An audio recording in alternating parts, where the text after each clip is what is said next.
Donc j'ai fait une première vidéo il y a plusieurs semaines de là sur les vides-greniers. Je vous expliquais un petit peu que j'appréciais faire les vides-greniers et du coup vous montrer ce que j'ai trouvé comme objet.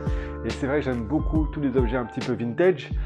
Donc là j'ai fait un vide-grenier le week-end dernier juste en bas de chez moi où j'ai trouvé plusieurs objets, deux objets vintage que vous avez vu dans le titre, donc merci d'avoir cliqué dessus. On va les regarder ensemble et puis on va regarder un petit peu toutes les caractéristiques, les éventuelles cotes de ces articles-là. Allez, on va regarder tout ça. Donc, deux objets très intéressants qui m'ont vraiment sauté aux yeux. Vraiment des objets très vintage, hein, tant que tu l'as vu dans le titre.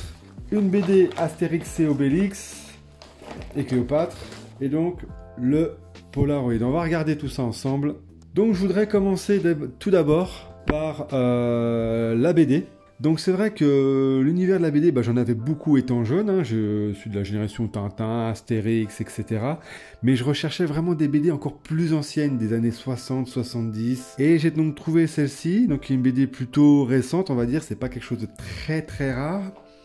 Par contre, que je regarde en premier, donc ça va être l'état général de la BD. Donc on voit que la couleur a passé son temps, on voit que c'est un petit peu jauni, voire viré sur le côté marron. On voit qu'ici, ça a été un petit peu plié, etc. Mais ça reste quand même plutôt acceptable, on la voit ici. Hein. Voilà. La première page, la couverture, reste plutôt en bon état. Bon, les couleurs sont un peu passées, mais ça reste très respectable. Voilà, moi ce que je regarde également en premier, c'est la date du dépôt légal. Et pour celui-ci, il s'agit d'un livre donc on retrouve souvent sur les premières pages. Et donc là, vous voyez ici la date du dépôt légal, 3e trimestre 1977. Donc le livre date de 1977. Ici, tu as le code ISBN, c'est le code légal pour authentifier une BD ou un livre. Donc ce sont quand même des informations importantes à avoir pour être sûr d'avoir un vrai bouquin, un vrai livre, une vraie BD. Donc ce qui est sympa, c'est qu'ici on a toute la liste des pays où sont disponibles les BD Astérix.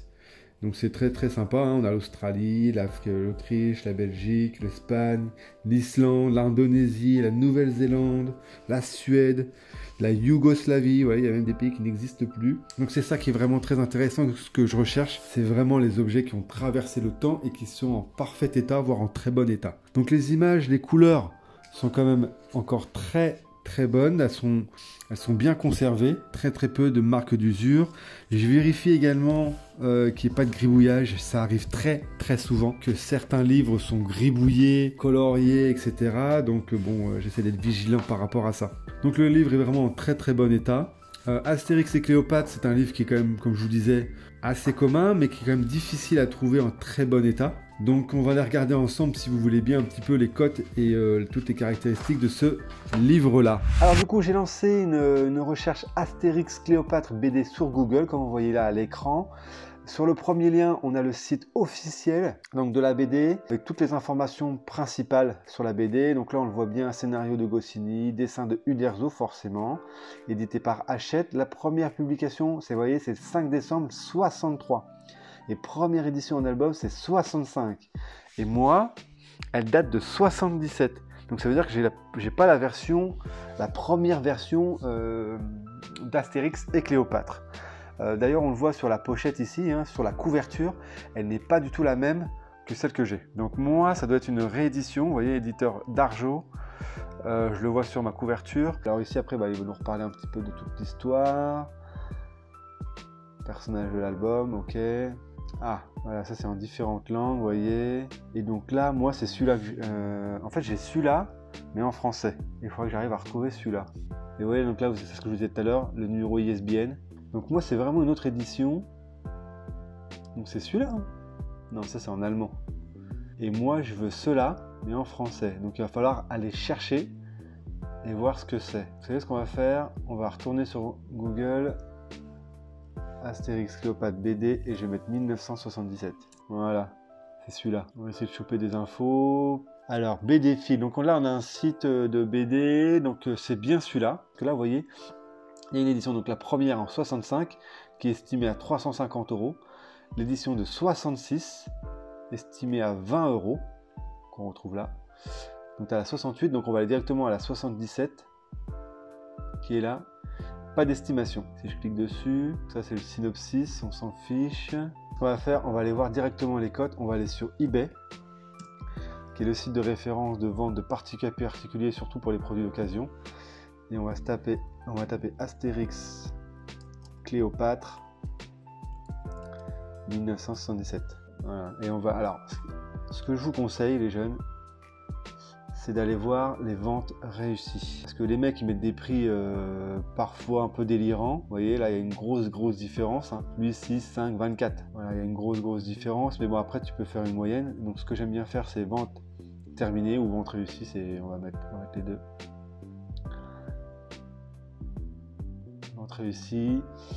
Après tu as le système d'enchères hein, sur eBay. Alors voilà, tu as le pilote qui est vendu, qui coûte beaucoup plus cher. Donc j'ai appris ça il y a quelques jours, hein, je suis regardé un petit peu avant cette vidéo. Le pilote vaut plus cher, donc faut pas se fier. Je sais pas ce que c'est le pilote.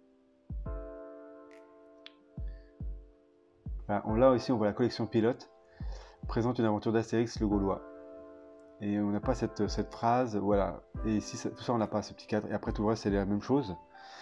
Mais là c'est la collection pilote et la collection pilote vaut beaucoup plus cher visiblement. Et là il y a le mode très grand format 2021 sous blister. Bon ouais, ça j'y crois pas, franchement le sous blister j'y crois pas.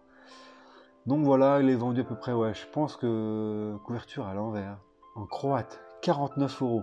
Ouais non, je pense que le français il vaut dans les 5-10 €, pas plus. Hein. 65, voilà, le 65 il vaut vraiment beaucoup plus cher. Hein. Mais je pense que pour le 77, voilà, on est dans les 5-8 €, pas plus. Donc voilà, on aura appris 2-3 trucs sur cette BD donc d'Astérix et Cléopâtre. Je suis pas allé dans le détail, enfin, je vais pas trop vous surcharger d'informations. Mais moi, je vais faire un peu plus de recherche hein, de ce côté-là, sur cet album-là. Mais effectivement, hein, quand on est sur vide-grenier, c'est bien d'avoir un petit portable sur soi pour avoir toutes les infos, pour voir un petit peu la cote des articles qu'on achète, voir si c'est rare, etc. Enfin, en fonction de ce que tu recherches. Moi, je fonctionne beaucoup au coup de cœur. Et voilà, cette BD-là m'a fait vraiment m'a sauté aux yeux. Et donc, j'avais vraiment envie de le prendre. Donc, moi, je l'ai acheté 3 € à cette charmante petite dame. Passons à l'article suivant, qui est donc ce Polaroid. Un quoi? Un Polaroid, Jacques. Le nôtre est cassé, les enfants l'ont jeté dans les cabinets. J'y connais pas grand-chose, hein, je vous avoue, mais je l'ai trouvé vraiment très beau. Il n'y a pas de boîte, il n'y a rien. Il était vendu comme ça. Je trouve que ça ferait un très beau produit de décoration. Je vais le nettoyer un petit peu, je vais lui refaire une petite beauté. C'est de toute beauté. Donc bah écoutez, on va aller regarder également tout ça. Il est en très bon état. Il y a quelques marques de rayures, hein, forcément, d'usage avec le temps. Donc on va regarder tout ça, voir ce que ça peut valoir, d'où il vient, en quelle année il est sorti, l'éventuelle cote de cet appareil photo de la marque Polaroid. Un quoi? Un Polaroid, Jacques. Allez, on va regarder tout ça les jeunes. Bon, du coup, on va regarder ensemble un petit peu. On va essayer de trouver un maximum d'informations sur ce Polaroid, hein, vraiment. Donc là, sur le Polaroid, est indiqué Polaroid Lens Camera.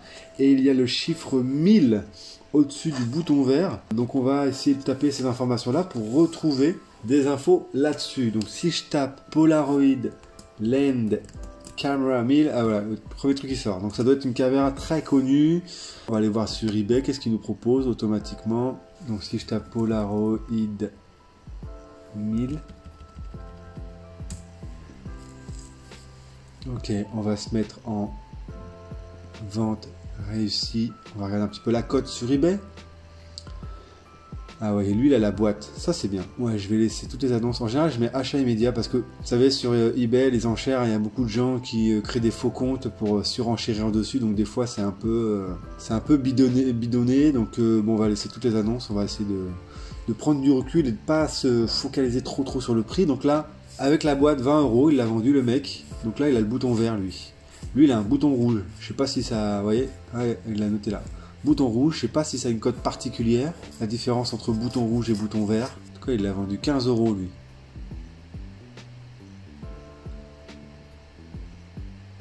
C'est rétractable en dessous. Ah ouais, moi ça fonctionne aussi. Ok, j'avais pas vérifié ça avant. Comme on peut le voir sur cette photo là. Voilà, j'arrive à avoir cette petite partie là.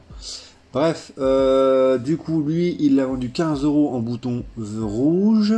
Celui-là, il est beau aussi quand même.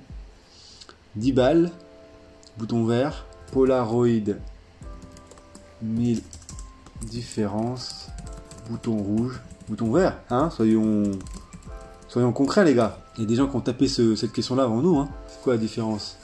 On vient de me donner un Polaroid Land 1000 et donc je cherche des films, j'ai trouvé plein de posts et plein d'infos machin machin. Par contre moi j'ai un bouton vert et j'ai vu avec un bouton rouge. Bouton de déclenchement. Est-ce qu'il y a une différence entre ces deux modèles ou pas du tout? Je pense qu'il y a quelconque différence, ok. Question d'esthétique. La seule différence c'est que le bouton est vert, merci espèce d'abruti. J'ai une question, machin, on s'en fout. Différentes éditions, parfois quelques menus. Après je pourrais pas te dire si une différence de cote ou pas. Sympa. De toute façon sur les forums il y a toujours des abrutis qui traînent au lieu de répondre à la question. Il y en a qui préfèrent répondre de la merde. Donc il n'y a pas vraiment d'explication particulière à ça. Il y a des boutons rouges et des boutons verts. Alors est-ce qu'il y a une différence dans les cotes? Je sais pas. J'ai pas l'impression qu'il y ait une grosse différence. Ça reste quand même le Polaroid 1000. Donc lui il le vend 10 balles. Lui avec la boîte il l'a vendu 20 €. Lui il a un flash en plus. Apparemment il a la notice et la sacoche. En noir il est beau aussi, hein. Deluxe, lui il l'a vendu 35 €. Lui 20 €. Lui 25, état de fonctionnement, très bon état. Voilà, moi j'ai ça, voilà. J'ai exactement la même chose. J'aurais dû vérifier avant, c'est parfois après qu'on apprend et qu'on a des bonnes ou mauvaises surprises, hein. C'est ça aussi le jeu, c'est ça qui me fait aussi un peu palpiter lors des vides-greniers. Mais vous voyez, je pense qu'aux alentours de 20, une vingtaine d'euros, c'est pas dégueu. Donc la cote de ce truc là, ouais, 15-20 € je dirais. On va essayer de choper quelques infos.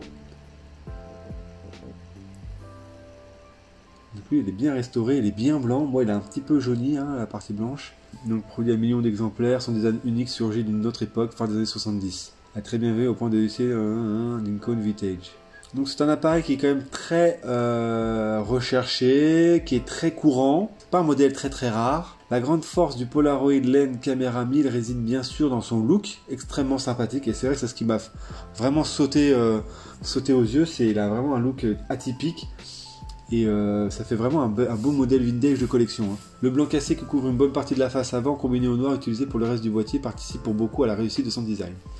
Le gros bouton du déclencheur, vert ou rouge selon les versions, tranche agréablement à cette surface. Donc effectivement, ouais, sur la molette, on le voit bien, il y a des petits... on le voit sur la photo, hein, moi je le vois également sur mon appareil. Tu as des petits carrés blancs, et en fait quand tu tournes, que ce soit à droite ou à gauche, les carrés sont plus ou moins épais, ce qui te donne un éclaircissement de la photo ou non. Donc effectivement, si tu veux réutiliser ce Polaroid, donc il fonctionne avec des films X70 d'Impossible Project. Attention de ne pas vous tromper avec les autres types de films 600 et Spectra. Faut-il acheter? En définitive, le Polaroid Land Camera est un très bel objet et le charme indéniable de son design rétro lui vaut une place privilégiée dans une collection d'appareils. Bel objet de déco, il peut même justifier d'occuper une place de choix exposée sur une étagère ou un meuble, tout à fait. Cependant, pour une pratique un peu poussée, un peu sérieuse de la photo instantanée, il ne constitue pas la meilleure option. Son nombre très restreint de fonctions embarquées lui fait rapidement défaut et devrait orienter votre choix vers des appareils plus complets. Ok, donc on a pas mal d'infos, hein, sur ce site et je te fais un peu de pub, l'ami Instamaniac. Beau, le flash noir comme ça. Alors par contre, moi il n'y a pas marqué Supercolor. Est-ce qu'on sait en quelle année il est sorti? 77.